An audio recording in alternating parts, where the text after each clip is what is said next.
Hello and welcome back. It's been a while. And welcome to my first sort of end of year, beginning of new year countdown of albums I liked the previous year. Just to be clear, this is not a best of list. This is a I enjoyed these albums this year. If there's something on here that you think is terrible, that's fine.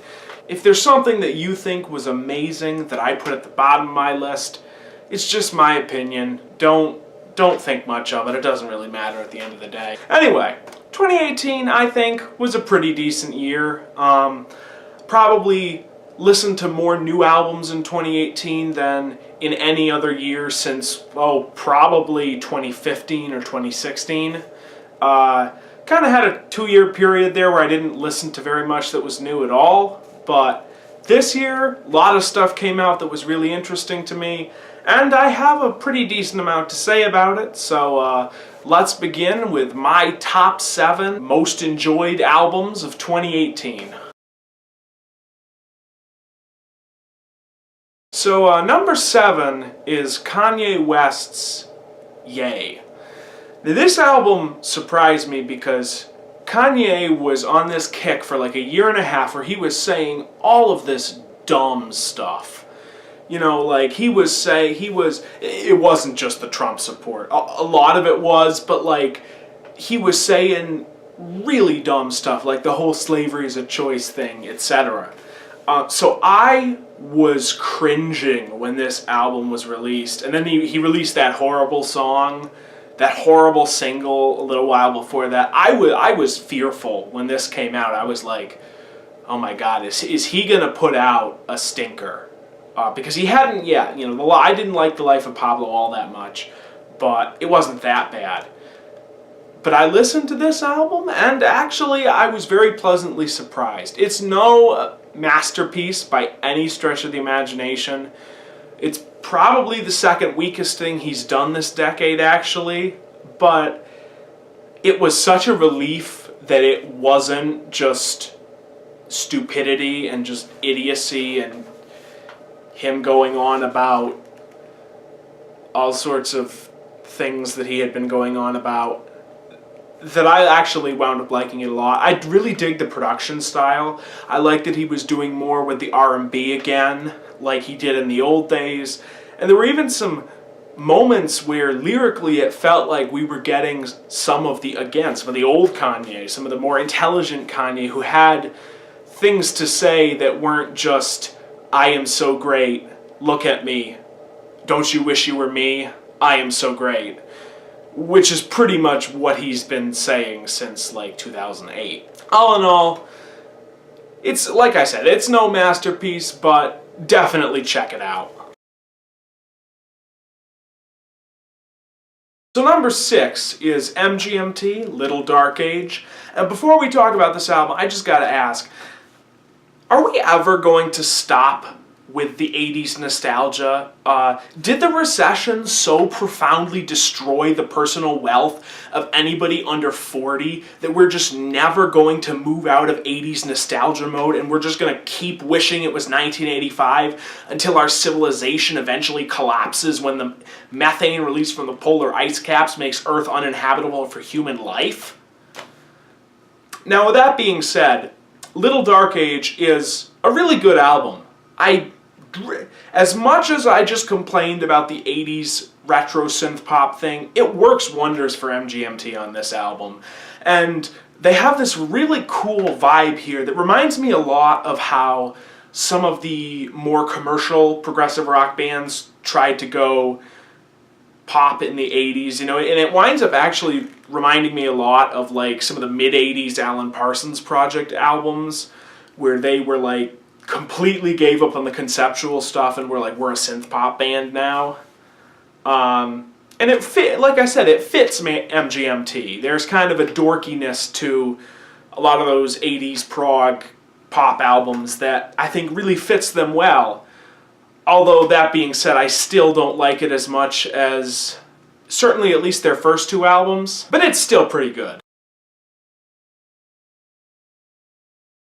Number 6 Paul McCartney, Egypt Station. I feel like one of the big sort of open secrets of music in the last 20 years or so is that Paul McCartney has actually been really good ever since about, like 2000, 2001. All of his albums after Flaming Pie, which actually isn't all that good, have been really, really good, especially Chaos and Creation in the Backyard. And Egypt Station continues in that vein. Now again, like I said with the Kanye album, this really shocked me because the single from this album was not good. And I mean, I don't hate For You as much as most people do, but it's still not a good song. I just think it's kind of hilarious. And I like to think that that's how Paul intended it, but I don't know. Anyway, Egypt Station continues in the time-honored Paul McCartney tradition of having one absolutely wretched song on what is otherwise a really good album. Think like Ebony and Ivory and Tug of War. 2018 was a year of unexpected surprises for me. I kind of went in blind on a lot of albums that I wasn't really sure what to think about, and for the most part, I wound up being rewarded for that. One of the best examples of that this year was Nine Inch Nails' new EP/very short album, which is what Trent insists it is, so I'll go along with that. Bad Witch. I went into Bad Witch expecting just another Nine Inch Nails album, kind of like Hesitation Marks, which is what the previous two EPs were. They were good, but I was completely blown away by Bad Witch. This is easily the best Nine Inch Nails record since Year Zero in my book, and in some ways you could even say it's a little better than Year Zero. Although I wouldn't necessarily go that far. I really love the almost 90s retro electronica element to it. Like, there's shades of some of the big beat stuff that was coming out at the end of the decade, but there's also a really David Bowie quality to the album. There's some tracks that really sound like something that could have been on Black Star or Number One Outside. Like something like God Break Down the Door, especially, with those like sweet electronic jazz moments and the like almost free jazz saxophone going off during the song. Really reminds me of David Bowie, and it's one of the best songs Nine Inch Nails have ever put out in their whole career, never mind just in this decade. Bad Witch was, like I said, a total surprise to me, and I would highly recommend it, not just to Nine Inch Nails fans, but to anybody who's curious about the band and anything like that. So number 3 is Gorillaz' The Now Now. I was one of those people who didn't really like Humans all that much. Don't get me wrong, it's not a bad album. I like it more than I dislike it. It's just kind of faceless and a bit of a slog to get through. There's some great stuff on there. I really like Saturn's Bars, Ascension, Strobe Light, Charger, She's My Caller, Hallelujah Money is one of my favorite Gorillaz songs, but it was all just a little too lacking in personality.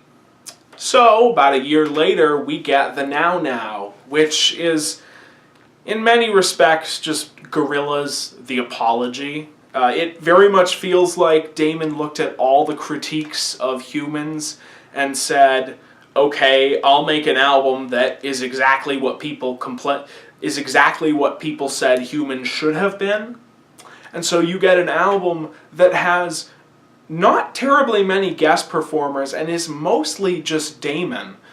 And it's one of the best Gorillaz albums since Plastic Beach, and in some ways is, I won't say it's better than Plastic Beach, but I think it's, in a lot of respects, it's on par with Plastic Beach in my book. In fact, what it reminds me a lot of is that first Gorillaz album, where there's not a whole lot else going on. There's only 1 or 2 guest stars on the whole thing, and it's mostly just fun music to kind of mess around with.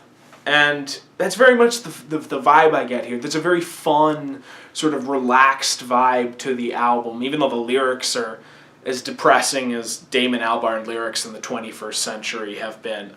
Has anybody ever noticed that? Like, he pretty much, it's almost like he stopped having fun at the turn of the millennium, and every lyric he's written since then has just been depressing. Anyway, some of my favorite tracks on here are like the opener, Humility, really chill, laid back, some really sweet guitars. And then you've got a lot of really cool synth funk on here, like especially the instrumental Lake Zurich, which is one of my favorite tracks Gorillaz have done this decade.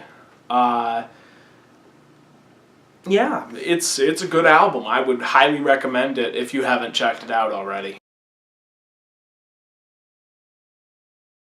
So number 2 is Janelle Monae, Dirty Computer. And this album is interesting. I mean, I'm not completely new to this artist. I've heard her 2 previous albums, which this is kind of a break from. The previous 2 were very conceptual. They were very self-consciously artsy in a way that this album is not. This album is much more pop, which it seems like a lot of people I like who were artsy previously have been doing in the last 2 years. But this does it better than some people. Like, I wasn't the biggest fan of the 2017 St. Vincent album because I think it threw away a lot of what made the early St. Vincent albums good in favor of clumsy pop hooks, whereas I think Janelle Monae is much more capable of carrying pop music on her own than some other people are. But nonetheless, this album is kind of it kind of exists in the shadow of its predecessors. I mean, the hype was massive, and it is a very good album. I would stress that, you know, you should listen to it. There's some real bangers on here, but with that being said, I still kind of prefer Electric Lady, but, you know, it's a good album.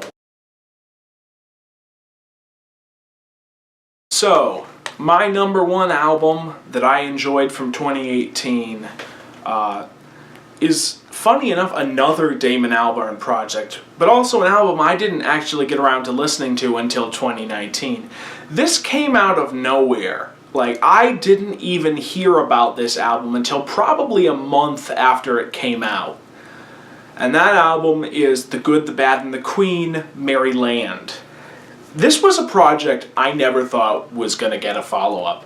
You know, I figured, you know, the first Good and Bad and the Queen is just going to be a curiosity. It's going to be something that came out in the 2000s, and it's going to sort of be in its own corner compared to the rest of the discography. But lo and behold, in November of last year, they put out a follow-up. If the first Good, Bad, and the Queen was an album for the Tony Blair era, Mary Land is very much an album for, and to a degree, about Brexit. This is probably the most overtly English-sounding album Damon has made since probably the mid-90s. And some of that is, I assume, Tony Visconti's doing. Danger Mouse gave the first album a much more sort of international sounding vibe. The dub on Mary Land is much less prominent. It's there, but the production doesn't show it off to the same degree that the first album did. So a lot of these songs don't necessarily sound like dub until you really listen closely. They just kind of sound like they have really weird drum patterns going on, which is an interesting aesthetic choice, but it's one that I really like because I like weird drum patterns. Parts of the album even kind of remind me of Peter Gabriel Genesis, but then again, I've been accused of comparing everything I like to Peter Gabriel Genesis, so maybe take that with a grain of salt. I don't know. And if I had one critique of the album, it would probably be that it's not quite as good as the original. It's very close, but it's not quite as good as the original 2007 Good, the Bad, and the Queen. But as far as second albums that came out over a decade after the first go, this is one of the best you're going to be able to get your hands on. So that was my top 7 albums of 2018. I probably left some great stuff off. like I said, a lot of the time I don't actually get around to listening to albums from a given year until the next year. So maybe I'll make another one of these at the end of this year. I don't know. Who knows? Anyway, I'll be back eventually. I don't know when. Maybe you'll wait another month. Maybe you'll wait another 2 weeks. Who knows? Anyway, I'll see you then.